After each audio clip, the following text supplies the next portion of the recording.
So there's a verse in the Bible in Proverbs 3 that says, "Trust in the Lord with all your heart." And the King James would say, "And lean not unto your own understanding," or basically, don't rely on your own understanding. So practically, what does this actually mean to not rely on your own understanding? So does this mean that we just throw out logic and reason in our decision making? What does this really mean? So I think if you take it, first of all, I think you could say, well, step one is trust in the Lord. So um, that is the basis for the decision making, is to trust God first of all, and then leaning not onto your own understanding, I think, complements that original idea of trusting in the Lord. And so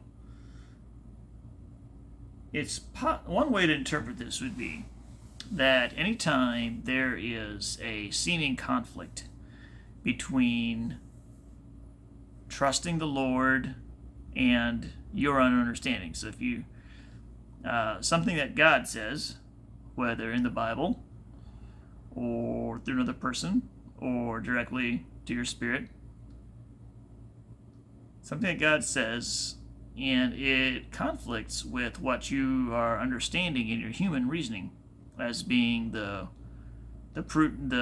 prudent or logical next step, then I think this verse says, in that scenario, go with God. There's the saying, go with your gut.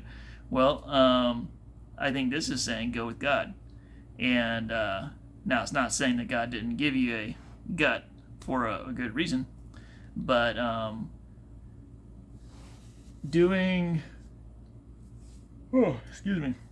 Let me drink some more tea here.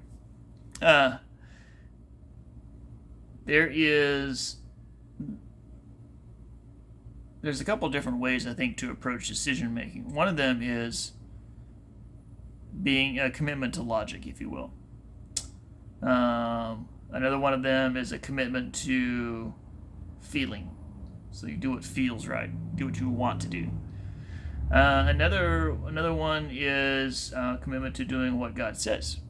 And so I think that's where that verse is going, is this idea that you do what God says regardless of whether it makes total sense in your logic.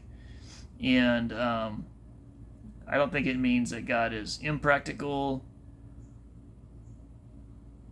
but I think it means that it's tempting, or I think it can be very tempting to rely on our own logic when we should be relying on God. We should be trusting Him. And that's the starting point. And then maybe we can, I think God wants us to use our minds to be rational. And I think there's decisions that He is okay with us making. In other words, I think He wants us to collaborate with Him. So I don't think we're checking our minds out, just like checking our mind at the door necessarily.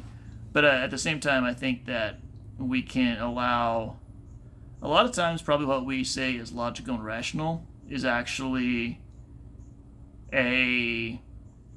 something that we've heard from some other source, like the culture, that we've kind of processed and think that this is now our own thought, when in reality we're maybe just kind of regurgitating a thought that society or the devil or some person, some culture has put in your mind as being, this is the logical way to do things, rather than start with the question, well, what does God say about this, and then trust Him on it.